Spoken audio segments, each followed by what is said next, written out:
పులివెందుల్లో డిపాజిట్ తక్కువ నేను వచ్చింది కానీ చెప్తున్నాను. ఆ నోట్లు రావడం మీరు కళ్ళ ఊహించారా? చంద్రబాబు గారు తీసుకోరు. అక్కడ శ్రీనివాస్ అందుకని అంటున్నాను రెడ్డి గారిని, మీరన్నట్టు రెడ్డప్ప గారి శ్రీనివాస్ రెడ్డి గారిని వాళ్ళ ఫాదర్ అక్కడ గొప్ప లీడర్ అండి.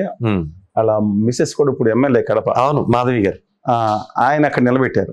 అట్లా కాకుండా పార్సారథి గారు అందరినీ, అన్ని వర్గాలని అక్కడ కూర్చోబెట్టారు. ఎవరు పెట్టింది? చంద్రబాబు గారు కాదు, లోకేష్ గారు. అందుకనే అక్కడ నారా లోకేష్ రాజకీయము ఎలా ఉంటుందనేది ఒక కుటుంబ ప్రభుత్వం వచ్చిన దగ్గర నుంచి మనం చూస్తూనే ఉన్నాం. ఈ నేపథ్యంలోనే లోకేష్ కనుసన్నల్లో భాగంగానే వైనాడ్ పులివెందుల అనే కాన్సెప్ట్, వైనాడ్ కుప్పం అని పెట్టినప్పుడు కుప్పంలో కైవసం చేసుకున్నారు కదండి. ఎమ్మెల్యే సీట్ మినహాయించి మొత్తం సర్పంచ్ మున్సిపాలిటీ పోయింది కదా ఆ రోజు. కాదండి, జడ్పీటీసీలని ఎక్కడి నుంచో ఓట్లు తీసుకొచ్చి పెద్దిరెడ్డి రామచంద్రరెడ్డి గారు ఇవాళ వ్యవస్థలను అడ్డంగా వాడుకుంటే నేను వ్యవస్థను నిలబెట్టుకోమని చెప్తున్నాను. వీళ్ళకి కూడా ఈ తెలుగుదేశం పార్టీ ఉన్నా వాళ్ళు ఉత్తర భారతీయ జనతా పార్టీ కూటమే కదా. ఉత్తర భారతీయ జనతా కూటమిలో బానిస కూటమిగా పనిచేస్తున్న కూటమిలో కూటమే కదా ఇది. వాళ్ళ బాధ, మనసు బాధ కలిగి చెప్పింది అదే సత్యం. ఇది విశాఖ ఉక్కు కర్మాగారం మీద పోలవరం ప్రాజెక్ట్ డెడ్ స్టోరేజ్ కింద బడ్జెట్ లో చేసేసి దాన్ని ఆమోదించి పూర్తయినట్టు ఆమోదించి దిక్కుమాల నీచ నికృష్ట అధమాధమ దుర్మార్గము మహాపాతక చర్యలు కేంద్ర ప్రభుత్వం చేస్తే సిగ్గు లేకుండా ఈ రాష్ట్ర ప్రభుత్వం నోరు ముచ్చుకుని కూర్చుందంటే సిగ్గు లేదండి నేను చెప్తున్నాను. ఎస్ లేదు, ప్రజల గురించి పెట్టండి, వార్తల్లో రావుగా మరి అన్నీ. ఎస్, మాకు ఆ ప్రాజెక్ట్ పట్ల నాకు దశాబ్దాల నుంచి నాకు తపన ఉంది కాబట్టి నేను మాట్లాడుతున్నాను. అందుకని మాట్లాడాను. ఈ పాయింట్ ఆఫ్ వ్యూలో ఒకవేళ ఈసారి కూడా జగన్మోహన్ రెడ్డి అసెంబ్లీకి రాకపోతే స్పీకర్ పాయింట్ ఆఫ్ వ్యూలో ఆలోచిస్తే స్పీకర్ ఏమైనా నిర్ణయం తీసుకునే అవకాశం ఉంటుంది. సుబ్రహ్మణ్య స్వామి గారు అని ఒక అన్నారు, let's go to history, the most powerful and peaceful. నేను చాలా గొప్పగా భావించి ఆ రోజుల్లో వ్యక్తి, చాలా యంగ్, రాజ్యసభ సభ్యుడు, ఎమర్జెన్సీలో రాజ్యసభ సభ్యుడు. ఆయన అరెస్ట్ చేయమని ఆర్డర్ ఇచ్చారు. ఆయన 6 months సమావేశాలకు హాజరు కాకపోతే సభ్యత్వం పోతుంది. అప్పుడు ఏం చేయాలో అర్థం కాలేదు. కండిషన్ పెట్టేశారు, ఖచ్చితంగా అందరూ పోలీసులు ఉన్నారు. సరే, అంత జరిగింది. మధ్యాహ్నం లిస్ట్ తెప్పించుకుంటారు. ఇప్పుడులాగా కంప్యూటర్ కాదు కదా, సంతకం పెట్టి లిస్టు తీసుకుని అందరూ చదివారు. దాంట్లో ఆయన ఎస్ స్వామి అని రాస్తుంది. ఎవరని చూస్తే ఆయన సంతకం కూడా అయింది. వచ్చేసాడే పొద్దున్న అన్నారు. మీకు చెప్తున్నాను, ఇప్పుడు చాలా హీరోచితంగా ఉంటుంది. హీరోచితంగా పట్టుకోండి అన్నారు. ఎవరు అప్పుడైనా కెమెరాలు లేవు కదండి. ఎవరు వచ్చారంటే సర్దాజీ ఎవడు వచ్చారంటే ఆయన సర్దాజీ వేషం వచ్చుకుంది. వేషం రావడం నిషేధం కాదు కదా. వేషం వచ్చి సంతకం పెట్టేసి వెంటనే వెళ్ళి ఈ దేశాలు అయితే పట్టుకుంటారని చెప్పి రష్యా ఫ్లైట్ పట్టుకుని, రష్యా అయితే ఇండియాకి సంబంధాలను బ్రెజినేవ్ గారు, ఇందిరాగాంధీ గారు అన్న చెల్లెల్లా ఉండేవారు. అక్కడికి వెళ్ళి అక్కడి నుంచి తెప్పించుకెళ్ళిపోయాడు. ఆయన సభ్యత్వం నిలబెట్టుకున్నాడు. ఆశ్చర్యపోయింది ప్రపంచం. ఆశ్చర్యం రా అంటే రీసెర్చ్ చండాల్ సింగ్ అందరూ నిశ్చేష్టలు నిలబడ్డారు. సరే, అది ఒక విరోచన. ఇవాళ చంద్రబాబు ఎన్టీ రామారావు గారు కూడా నేను సభకు రాను, నాకు అవమానం జరిగిందని చెప్పి సభకు రాలేదు. ఆయన కాంగ్రెస్ అధికారంలో ఉండగానే ప్రతిపక్షంలో కూర్చోనని చెప్పారు, సభకు రానున్నది. సభకు రాలేదు. జగన్మోహన్ రెడ్డి గారు సభకి లాస్ట్ టైం నేను బహిష్కరిస్తున్నాను రానని చెప్పి పాదయాత్రలోకి వెళ్ళారు. చంద్రబాబు నాయుడు గారు కూడా బహిష్కరించారు. కానీ ఏంటంటే సభకు హాజరు అవసరం లేదు, హాజరైనట్టు అక్కడ సంతకం పెట్టి బయట డిజిటల్ వెళ్ళిపోవచ్చు. కానీ అట్లా కూడా చేయట్లేదని కదా. ఇప్పుడు అలా చేస్తారు లేదనేది తెలుస్తుంది. బట్ ఈ జంక్షన్ కేసీఆర్ అయితే టెక్నికల్ గా వచ్చి వెళ్ళారు. తెలంగాణ అసెంబ్లీ మనం చూసినట్లయితే కేసీఆర్ టెక్నికల్ గా వచ్చి వెళ్ళారు కాబట్టి ఆయన టెక్నికల్ గా వచ్చి వెళ్తాను. ఇప్పుడు ఆయన రిస్క్ తీసుకోరండి. ఒకవేళ ఆయన్నే ఓడించే పరిస్థితి కనుక వస్తే అది సాధ్యం కాదనుకుంటున్నాను. ఎందుకంటే మొత్తం అంతా కాన్సన్ట్రేషన్ చేస్తే, మీరు లక్ష్మీపార్వతి గారిని ఓడించడానికి కాన్సన్ట్రేషన్ చేసి మొత్తం చంద్రబాబు నాయుడు గారు, దేవినేని రమణ గారి దగ్గర నుంచి మొత్తం అందరినీ అక్కడ పంపించారు. అక్కడ ఆయనతో పాటు లక్ష్మీపార్వతి గారితో పాటు రాజీనామా చేసి హనుమంత అప్పయ్య దొర గారిని ఒకే ఒక మనిషి ఉన్నాడు. మొత్తం డబ్బు పార్వతీపురం అండి ఆమె నిలబడింది. అప్పుడు హనుమంత దొరగారు టెక్కల ఒకటిను 2 సీట్లలో ఉండేవారు. రెండిట్లు ఇప్పుడు ఏకమైపోయింది. నిలబడితే ఆవిడ ఓడించడానికి ధనం, ఎమ్మెల్యేలు, అధికారం చంద్రబాబు నాయుడు గారు కదా, ఆవిడ ఫేస్ చూడకూడదు అనుకున్నారు. గెలిచారు కాబట్టి అప్పుడు గెలిచి వచ్చి అసెంబ్లీలో కూర్చున్నారు. ముందు సీట్ ఇస్తారా, వెనక సీట్ ఇస్తారా లేవగానే మరి అధికారం ఇవ్వాలి కదా, చూడకుండా తప్పదు. ప్రజాస్వామ్యం అనేది గొప్పదే. ఐఎమ్ నాట్ సపోర్టింగ్ హియర్, నేను చెప్తున్నాను. అలాగే ఇవాళ ఒకవేళ అందరూ కలిసి వెళ్ళి పులివెందుల్లో ఆయన ఓడిద్దామని చూస్తే అది కూడా కష్టసాధ్యమేమో, సింపతి ఫ్యాక్టర్ వస్తుంది. ఈ కోణం మీరు ఇట్లా చెప్తున్నారు. కానీ తన కాన్స్టిట్యున్సీలో తను నెగ్గటానికి చెమట వచ్చాడు అనేది ఒక పక్కన, ఆయనకి ఎలాగో పక్కన బల్యం తయారు చేసి పెట్టారు. ఇక్కడ ఎవరో నాకు పక్క ఆంధ్ర రాష్ట్రంతో నాకు తొక్కలో సంబంధం ఏంటో అనపోయినా సంబంధం ఏంటి నాకు అని అంటూ నా జీవితం నేను ఇక్కడే పుట్టాను, ఇక్కడే పెరిగాను, నా పిల్లలు ఇక్కడే, నా జీవితం కట్టి కాలేదు కూడా నా పక్క రాష్ట్రానికి, అక్కడ జనం చచ్చిపోతున్నా సరే, హోదా విభజన ఆమె సర్వనాశనం అయిపోతున్నా, స్టీల్ ప్లాంట్ జరుగుతున్నా, ఏం జరిగినా నాకు సంబంధమే లేదన్న వైఎస్ఆర్ తెలంగాణ పార్టీ మాజీ అధ్యక్షురాలు ఇవాళ అక్కడ ఆంధ్రప్రదేశ్లో ఆవిడ తిరుగుద్ది కదా వచ్చి. తర్వాత ఇంకో చెల్లి గారు నా సునీత గారు, మా ఆవిడకి న్యాయం జరగాలి, ఐ నాట్ డినయింగ్ దట్. కానీ ఆవిడ వాళ్ళ ఆయన తెలుగుదేశం పార్టీ టికెట్కి ఒకప్పుడు ఆశించారా లేదనేది మీరు చూసుకోండి. అది వేరు. వివేకానంద రెడ్డి గారు న్యాయం జరగాలని కోరుకుంటాను నేను. వేరు, డెఫినెట్గా అన్యాయం చేశారు. అప్పుడు అన్యాయం చేస్తూ ఇప్పుడు ఈ పార్టీ ప్రభుత్వం ఏం చేస్తుంది? వాళ్ళు అడుగుతారు కదా, మీరేం చేస్తారో సంవత్సరాలు అయింది, ఏం చేస్తున్నారు మీరు అంటే, కేంద్రంలో కాపాడే ఆదాని గారి ఆశీస్సులు ఎవరుకుంటే వాళ్ళిద్దరు అంచర్ల ఆశీస్సులు ఎవరుకుంటే వాళ్ళు హ్యాపీగా ఉంటారు అన్నమాట. అందువలన పులివెందులో నెగటం, బట్ ఆయనకి చెమటలు పట్టించడం లోకేష్ గారు ఖాయమండి. అయితే ఇంకో కోణం ఇక్కడ, ఆయన్ని స్పీకర్ నిర్ణయం తీసుకుంటారా లేదా, ఒకవేళ నిర్ణయం సంతకం పెడితే ఉండదు, సంతకం పెడితే అక్కర్లేదు, ఉప ఎన్నిక వస్తే గెలుస్తారా లేదా ఇంకో కోణం. ప్రభుత్వాలు గతంలో మీరు చెప్పిన ఉదాహరణ చెప్పారు, కానీ 23 సీట్లు వచ్చినా కూడా, అవమానాలు ఎదురవుతున్నా కూడా మాజీ ముఖ్యమంత్రిగా తెలుగుదేశం పార్టీ అధ్యక్షుడిగా ఆయన పోరాడుతూ కూర్చున్నారు. అది ఆయనకి ఉపయోగం అయింది. తర్వాత గతంలో కూడా టీఆర్ఎస్ ఎల్పీలో 10 సీట్లే వస్తే రాజశేఖర రెడ్డి పీరియడ్లో ఉమ్మడి రాష్ట్రంలో వాళ్ళు అవమానాలు ఎదురైనా కూడా 10 సీట్లు ఆల్రెడీ వెళ్ళిపోయినట్టేనండి. చూశాను అయినా అసెంబ్లీకి రాజశేఖర రెడ్డి గారు, కానీ ఒకళ్ళు కూడా ఒక కేటీఆర్ గారును ఈటల ఉంటారు. అవును, హరీష్ రావు, ఈటల వీళ్ళు ఉన్నారు. కానీ ఇప్పుడు సీట్లు తక్కువ వచ్చినాయనే కోణంతో ఈయన అసెంబ్లీకి రాకపోతే what about future, long run లో ఏంటి, ఈయన పబ్లిక్ ఎలా విశ్వసిస్తారు? 39.4% ఓట్లు అంటే తెలుగుదేశం పార్టీ 23 సీట్లు వచ్చినప్పుడు ఓట్ల కంటే ఎక్కువ ఓట్లు వచ్చినాయి. వచ్చినా కూడా ప్రజాస్వామ్యంలో నెంబర్కి ఇంపార్టెంట్ కదా, నెంబర్కి ఇంపార్టెంట్ అంటే అధికారం నెంబర్కి ఇంపార్టెంట్. 1984లో వాజ్పేయి గారు గ్వాలియర్లో పోటీ చేశారు. ఆయనకి సపోర్ట్ ఎవరండి? గ్వాలియర్ రాజమాత విజయరాజ సింధి గారు ఉన్నారు, అందరూ ఉన్నారు, ఈ బ్యాచ్ అంతా దాంట్లో ఉన్నారు. ఏమైంది? ఎందుకు ఓడిపోయాడు? ఈ దేశం మొత్తం మీద 2 సీట్లు ఇచ్చారు, నెగ్గారు. ఒకటి ఆయన పటేల్ గారు గుజరాత్ లో, ఒకటి జంగారెడ్డి గారిని ఎన్టీ రామారావు గారి మద్దతుతో, ఆ రోజు బీజేపీ ఉందండి ఇక్కడ చెప్తున్నాను, ఇవాళ మద్దతుతో 2 సీట్లు నెగ్గారు. అప్పుడు కృష్ణరెడ్డి గారు గుర్తుండి మర్చిపోయారు, కానీ ఆయన వాళ్ళందరూ ఒక సభ కాదు, యూత్ కాన్ఫరెన్స్కి వెళ్ళి అక్కడ వచ్చి వాళ్ళందరూ కూర్చున్నారు. ఆ రోజు జరిగిన సమస్య నేను ఊరిని I'm not in the party అంటే అక్కడ కూర్చొని మాట్లాడుకున్న సందర్భంలో మేము అప్పుడు 88 అనుకుంటా, 20 సంవత్సరాలు అధికారంలోకి వస్తాం దేశంలో, 30 సంవత్సరాలు మొత్తం అన్ని రాష్ట్రాల్లో 28 రాష్ట్రాలు విస్తరిస్తాం అనేటప్పటికి నాకు అర్థం కాలేదు. But that able to clinch that. అందుకని ఏమండి సీట్లు ఇది వేరండి. మీకు తమిళనాడు గవర్నమెంట్ ఇంకొక గమనించుకోండి, డిఎంకే ఏడిఎంకే 2 ఆకులు ఉదయిస్తున్న సూర్యుడు. కరుణానిధి గారు ఎన్ని సీట్లు వచ్చినాయి అసలు? అప్పుడు చాలా చెప్పాకోటిను చెప్పక్కని కాన్స్టిట్యున్సీలో ఇంకో చోట 1000 ఎగ్గినట్టున్నాడు. రాలేదు జయలలిత పీరియడ్ లో, మీరు చెప్పేది రాలేదు. రాజీనామా నేను రానన్నాడు, ఇంకా పెట్టుకుని అన్నాడు. పారిపోయాడని మీరు అనుకోండి, అంత దమ్మున్న లీడర్ పారిపోతాడు? అంత బయాలజికల్ లీడర్ ఏమైపోయింది? వెళ్ళిపోయింది, ఎత్తిపోయింది ఆ పార్టీ? లేదు కదా, మళ్ళీ తిరిగి వచ్చింది. 36% ఓట్లు తమిళనాడుకి ఆంధ్రప్రదేశ్ రాజకీయాలు 36% కాదు. ఇక్కడ కూడా తమిళనాడులో 19 మనం డెప్త్కి వెళ్దాం. తమిళనాడులో 1970-75 దేశం మొత్తం మీద అత్యధిక కమిటెడ్ ఓటర్లు ఉంది. దాంట్లో 50% మంది, అంటే ఒక 20% మంది డిఎంకేకి, 20% మంది ఏడిఎంకేకి, 5-10% మిగతా వాళ్ళకి ప్రాణం పోయిన కుటుంబాల తరహా ఉండేదండి. దేశ చరిత్ర ఎక్కడ లేదు, ఇండిపెండెంట్ వాళ్ళు ఉండారు, లాస్ట్ మినిట్లో నిర్ణయం తీసుకునే వాళ్ళు.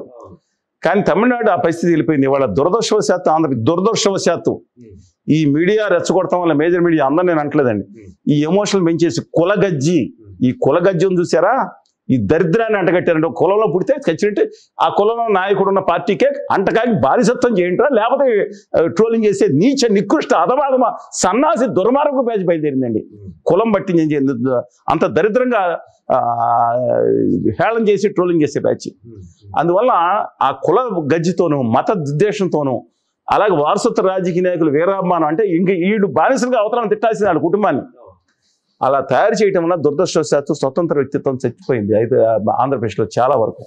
ఇదే టాపిక్ లో ఇంకోటి, జగన్మోహన్ రెడ్డి లిక్కర్ స్కామ్లో జగన్మోహన్ రెడ్డిని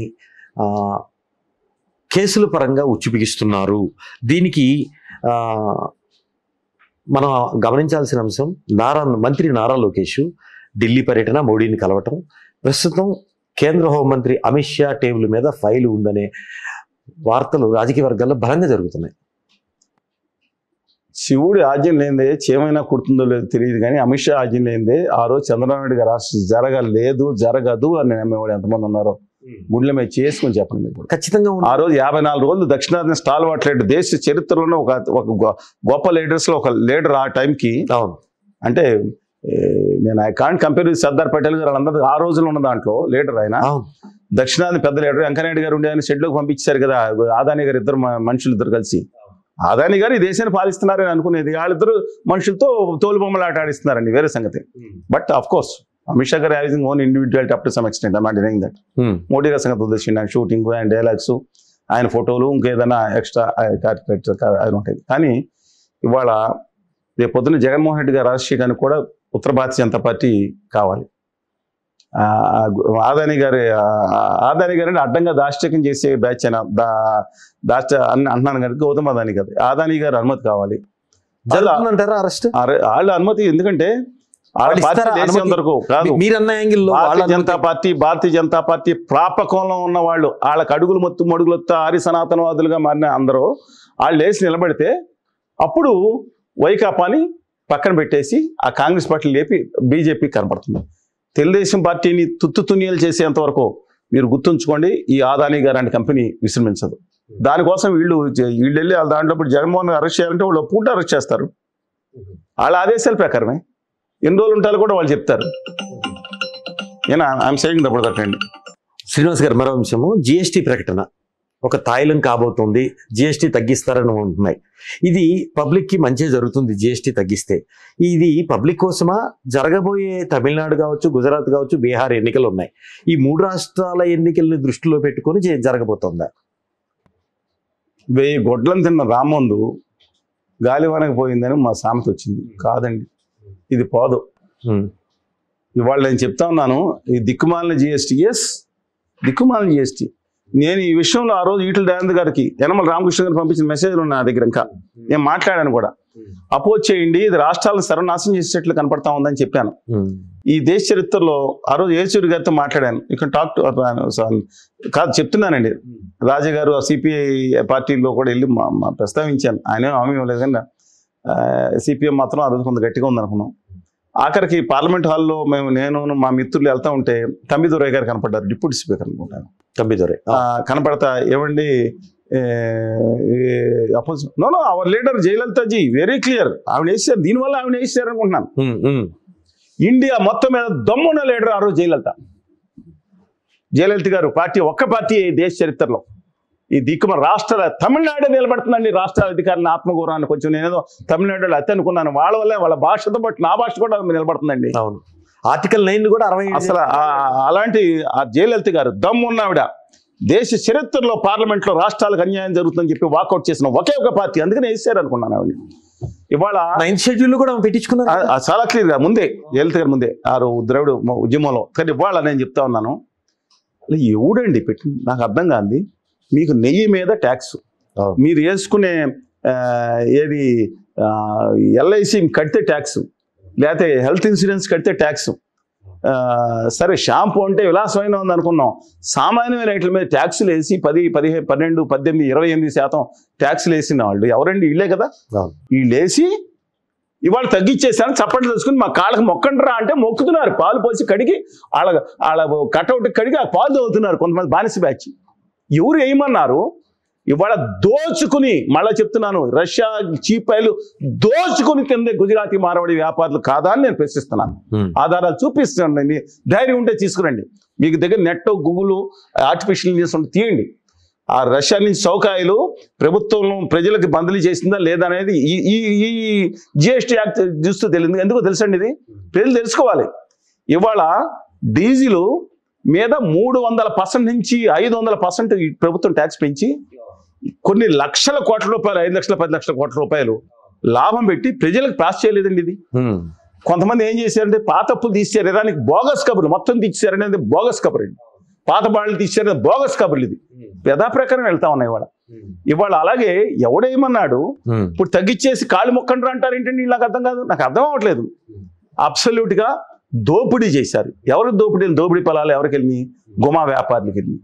ఇవాళ మేము ఉద్ధరించాం. ఇప్పుడు మీకు అర్థమైంది కదా, డీజిల్ ఉంది $110 ఈ కాంగ్రెస్ ప్రభుత్వం ఉండగా డాక్టర్ మన్మోహన్ సింగ్ గారి ప్రభుత్వం $110 కూడా చేరింది. అప్పుడు డీజిల్ ₹60 ఉండేది లీటరు. ₹1 పెంచుతారంటే బయటకు వచ్చారండి. గ్యాస్ సిలిండర్ $400 బండ ₹15 పెంచుతారంటే గ్యాస్ సిలిండర్ పెట్టుకుని స్మృతి ఇరానీ గారు అందరూ రోడ్ల మీదకి వచ్చి ధర్నాలు చేశారు. మొత్తం ఆగమనం చేశారు దేశం అంతా. ఇవాళ $900 ఇలా అయ్యా జాగీరని పెంచారని ప్రశ్నలు ప్రజల నుంచి వస్తే సమాధానం చెప్పరే. ఏమన్నా అంటే దేశం కోసం చేసాం, ధర్మం కోసం చేసాం, హిందూ మతం కోసం. హిందూ మతానికి సంబంధం ఏంటండి? నాకు అర్థం కాదు. అబ్సల్యూట్గా రాంగ్ అండి. అందుకని నా ఉద్దేశం ప్రకారం ఇవాళ ఏదైతే ట్యాక్స్ లీటర్ డీజిల్ ఎంత ఉండాలి? ఇవాళ $75 పడిపోయింది, 60 కూడా పడిపోయింది కదా. ₹40 ఉండాలి. మీరు ఎంత కొట్టించుకుంటున్నారండి? మీ పెట్రోలు 45 కొట్టించుకుంటున్నారా మీరు?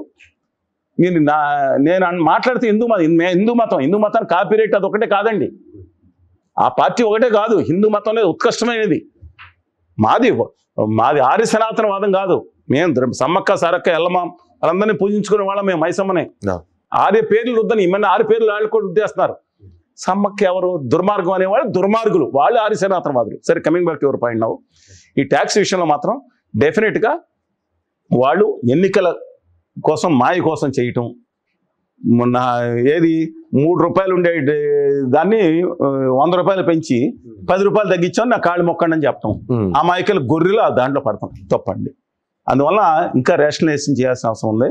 ఇవాళ క్యాన్సర్ డ్రగ్స్ కొన్ని డ్రగ్స్ తగ్గించారు, బట్ బేసికలీ ఇంకా రేషనలైజ్ చేయాల్సిన అవసరం ఉంది. కానీ ఒక మంచి ఉన్న దాంట్లో మంచి పని చేస్తారు, అభినందిద్దాం. ఏరియేటెడ్ డ్రింకులు, కూల్ డ్రింకుల మీద 40% ఇంకా వేసుకోమనండి. సిగరెట్ ఉత్పాదన ఇంకా వేసుకోమనండి. మందు మీద ఇంకా వేసుకోమనండి. We don't have any objection.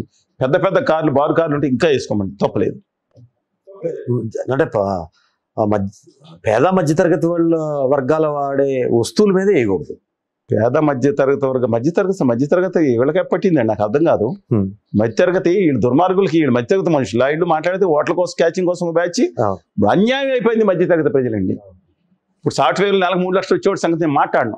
మధ్యతరగతి 20,000, 30,000 నుంచి 40,000, పెద్ద పట్టణాల్లో 40,000 తీసుకొచ్చిన వాళ్ళు కూడా ఒక కంఫర్ట్ లెవెల్ దాటి కూడా జీవితం గడిపిన పరిస్థితి వాళ్ళు ఉందంటే, ఇవాళ అఫోర్డబుల్ హౌసింగ్ పెట్టని దుర్మార్గమైన ప్రభుత్వాలు, కేంద్ర ప్రభుత్వం నుంచి రాష్ట్ర ప్రభుత్వాల వరకు. Affordable housing, affordable health maintenance, affordable education. పిల్లల్ని చేర్చాలంటే ఎంత కమిషన్? వీళ్ళ గురించి మాట్లాడుతున్నారండి వీళ్ళు. నో. థ్యాంక్ యూ అండి శ్రీనివాస్ గారు. అనేక అంశాల మీద మీరు విశ్లేషణ చెప్పారు. Thank you. ధన్యవాదాలు. హలో, తెలుగు రాజ్యం ఛానల్ చూస్తున్నారా? సామాజిక, రాజకీయ, జీవన చిత్రణే తెలుగు రాజ్యం. అతిశయోక్తులు, అసత్యాలు ఉండవు. రాజకీయ కోణం కాదు, ప్రజా కోణమే కొలబద్ద. తెలుగు రాజ్యం వీక్షణ మీ ఉత్తమ అభిరుచికి నిదర్శనం.